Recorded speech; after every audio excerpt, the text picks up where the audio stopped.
नमस्कार, आप सभी दर्शकों का रिपोर्टर पोस्ट में स्वागत है। और बजट सत्र के तीसरे दिन सदन के अंदर कांग्रेस विधायक प्रदीप यादव ने कई सारे सवाल जो है अपनी ही सरकार पर उठाए हैं। उनका कहना है कि जो नियुक्ति प्रक्रिया है उसमें कहीं ना कहीं सभी चीज़ें संवैधानिक रूप से होनी चाहिए।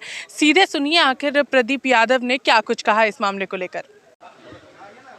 कि सरकार के दो महत्वपूर्ण निर्णय कि पारा शिक्षकों की समस्या का समाधान और फिर पुराने पेंशन स्कीम लागू होने के बाद इस राज्य में लाखों नौजवान जो अनुबंध कर्मी थे भिन्न भिन्न विभागों में या संविदा के आधार पर बहाल नौजवान थे या दैनिक भोगी कर्मी थे या फिर आउटसोर्सिंग कंपनियों के माध्यम से काम कर रहे लोग थे, उनकी एक आशा जगी है कि भाई हमारी समस्या का भी कोई ना कोई समाधान होगा। उस दिशा में सरकार बढ़ेगी और सरकार ने कमेटी भी बनाई उसके समाधान के लिए।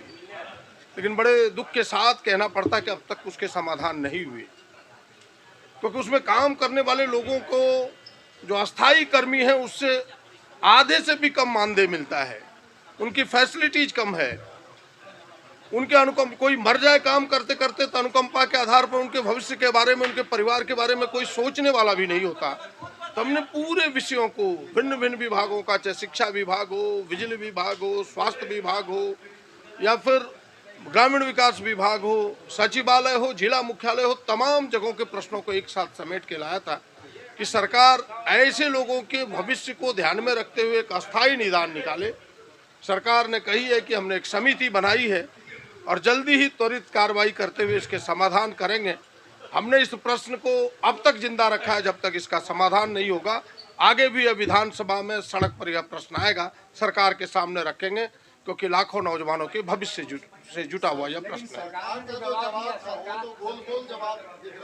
जवाब तो आया कि मतलब हम समान वेतन के लिए इसलिए समान नहीं, हम आपने देखा कि उन्होंने कहा कि समान दे नहीं सकते कि एक वैध है एक अवैध है। हमने कहा तो भाई इस अवैध काम को सरकार क्यों करती है।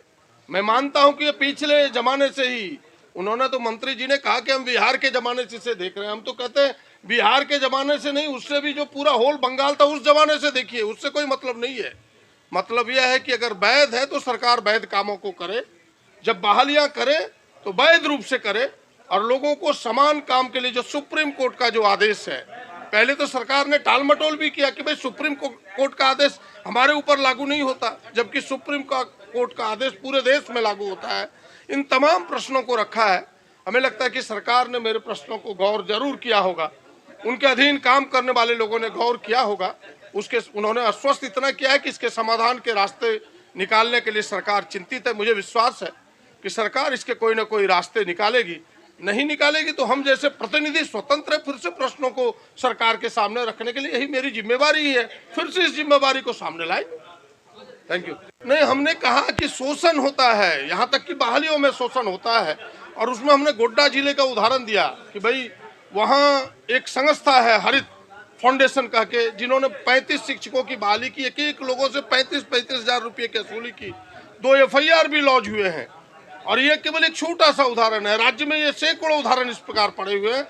सरकार को इस शोषण से भी नौजवानों को बचाना चाहिए। ऐसे जो बाई एजेंसी है, ऐसे एजेंसी पर कार्रवाई करनी चाहिए और उनके भविष्य को सुरक्षित करने का प्रयास करना चाहिए। तो आपने यहाँ पर प्रदीप यादव को सुना, जिनका स्पष्ट रूप से कहना है कि अनुबंध पर जितने भी कर्मी थे उन लोगों को स्थायीकरण किया जाना चाहिए। साथ ही साथ जो नियुक्ति प्रक्रिया है उसे संवैधानिक रूप से यहाँ पर लाना चाहिए ताकि किसी भी लोगों को परेशानी ना हो, क्योंकि रोजगार से ही लोगों को जो यहाँ पर नियुक्ति है वो मिलती है। वहीं दूसरी ओर अगर हम बात करेंगे तो यहाँ पर सुदेश महतो ने भी इसको लेकर के अपनी बातें रखी हैं कि जो अभी सर्वे रिपोर्ट आया है तमाम चीज़ों पर उन्होंने क्या कुछ कहा, सीधे सुनिए। मैं कयास पे नहीं जाता, लेकिन वो बैक कर रही है सरकार, पीछे आ रही है, तो उनको खड़ा होकर झारखंड की जनमानस से पहले माफ़ी मांगना चाहिए कि मैंने जो वायदा किया था 1932 लाने का, नियोजन नीति लाने का, ये सारे गलत है और एक पॉलिटिकल ड्रामा था।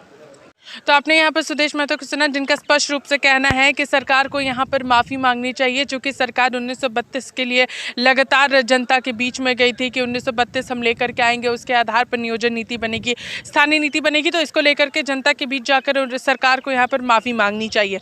तब तक के लिए बने रही रिपोर्टर पोस्ट के साथ मैं पूजा। नमस्कार।